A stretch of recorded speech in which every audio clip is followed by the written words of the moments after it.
2015లో అసలు ఏం జరిగిందో అప్పుడు ఎవరికి తెలియనే తెలీదు. మొహమ్మద్ షమి సీరియస్గా ఇంజూర్ అయిపోయాడు. కనీసం నడవలేకపోయేవాడు కూడా. నీ ఇంజురీ అయినా కూడా 2015 వరల్డ్ కప్లో 17 వికెట్స్ అయితే తీశాడు 7 గేమ్స్లో.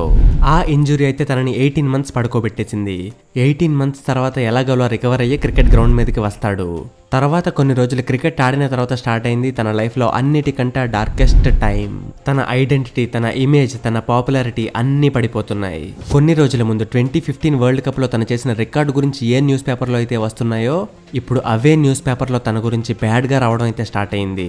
తన క్రికెట్ ప్లే నుంచి మొదలుపెట్టి తన క్రైమ్ స్టోరీ వరకు ప్రతి దగ్గర తన గురించి చెడ్డగానే రాస్తున్నారు. ఒకవైపు తన వైఫ్ అంటుంది తను నన్ను మోసం చేస్తే దేశాన్ని కూడా మోసం చేయగలడు అని. కానీ మొహమ్మద్ షమి అయితే చెప్పాడు, నా మనసులో దేశానికి ద్రోహం చేయాలన్న ఆలోచన కూడా రాదు. ఒకవేళ నేను దేశానికి ద్రోహం చేయాల్సి వస్తే అంతకంటే ముందు నా ప్రాణాన్నే ఇచ్చేయడానికి ప్రిఫరెన్స్ ఇస్తాను. సో ఫ్రెండ్స్, ఈ రోజైతే మనం మాట్లాడుకుందాం the epic comeback of Mohammed Shami.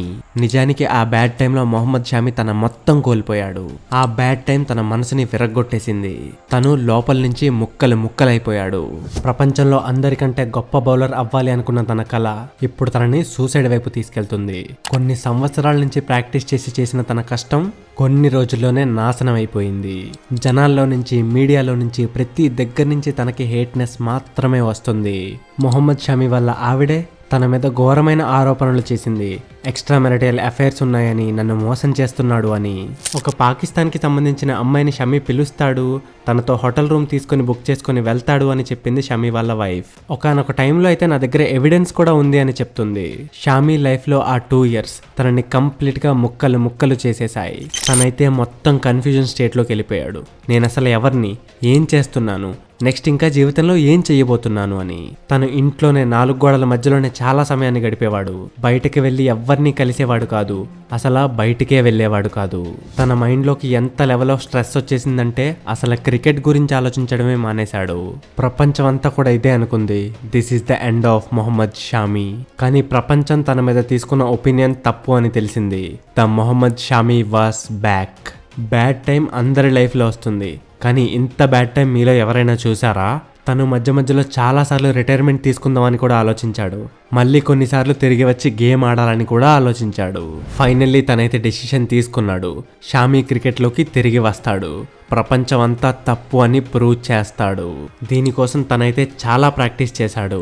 తను గంటలు ప్రతిరోజు గ్రౌండ్ మీద టైం స్పెండ్ చేసేవాడు. ఎందుకంటే తను ఫిక్స్ అయిపోయాడు, తను ప్రపంచానికి చూపించాలి నేను ఏ తప్పు చేయలేదు అని. ఇయర్ 2018 తన మీద వచ్చిన ఆరోపణలన్నీ కూడా తప్పు అని తేలిపోయాయి. BCCI దగ్గర నుంచి తనకి క్లీన్ షీట్ కూడా వచ్చేసింది. టీమ్ ఇండియాలో తన రీఎంట్రీ సక్సెస్ఫుల్ గా అయిపోయింది. మొహమ్మద్ షమి కూడా చెప్పాడు, నాకు ఇండియా మీద ఇంకా BCCI మీద చాలా నమ్మకం ఉంది. ఎందుకంటే నేను ఏ తప్పు చేయలేదు కాబట్టి నాకు మళ్ళీ ఆడడానికి ఛాన్స్ అయితే దొరికింది. IPLలో కొంచెం నిరాశ పెట్టిన తర్వాత తనకి పెద్దగా ఆడడానికి ఛాన్స్ అయితే దొరకలేదు. కానీ 2019 వరల్డ్ కప్లో అన్నిటికంటే తక్కువ ODIలో అందరికంటే ఎక్కువ వికెట్లు తీసుకున్న రికార్డ్నైతే సొంతం చేసుకున్నాడు మొహమ్మద్ షమి. దీని తర్వాత 2021లో T20 వరల్డ్ కప్లో పాకిస్తాన్కి అగెన్స్ట్ గా మనం ఓడిపోయినప్పుడు తనని జనాలు మళ్ళీ క్వశ్చన్ చేయడం స్టార్ట్ చేశారు. ఎంతంటే అంత ఘోరంగా తిట్టారు. పాకిస్తానీ ఇన్ ఇండియన్ టీమ్ అని చెప్పారు. ఇంకా చాలా చెత్త కామెంట్లని పాస్ చేశారు. అప్పుడు విరాట్ కోహ్లీ కూడా చెప్పాడు తనదేం తప్పు లేదు, వీఆర్ 100% బ్యాకింగ్ హిమ్ అని. తర్వాత ఇయర్ 2022 ఇందులో షమి అయితే చాలా బాగా పర్ఫామ్ చేశాడు. దీనివల్ల వరల్డ్ కప్ T20లో బుమ్రాని షమితో రీప్లేస్ చేశారు. కానీ అప్పటికి మనం సెమీఫైనల్స్ లో ఓడిపోవడం వల్ల మళ్ళీ షమి మీద క్వశ్చన్స్ అయితే రేజ్ అయ్యాయి.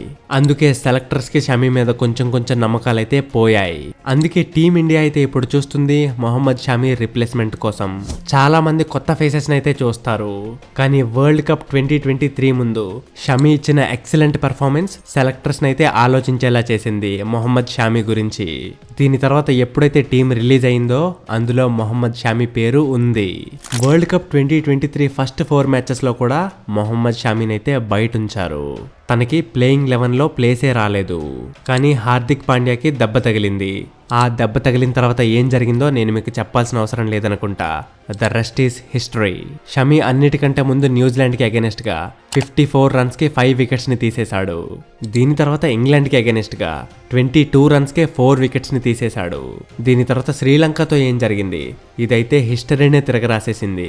18 రన్స్కే 5 వికెట్స్. ఏ ప్లేయర్ అయితే వరల్డ్ కప్ స్టార్టింగ్ 4 మ్యాచెస్లో డ్రెస్సింగ్ రూమ్లో కుర్చీలో కూర్చొని ఉన్నాడో అదే ప్లేయర్ చూస్తూనే ఇండియా యొక్క మోస్ట్ ఇంపార్టెంట్ ప్లేయర్ అయితే అయిపోయాడు. మొహమ్మద్ షమి అయితే చెప్తున్నాడు 2015 తర్వాత తను ఎంత కష్టపడ్డాడో ఇంత కష్టం తన జీవితంలో ఎప్పుడూ పడలేదు అని.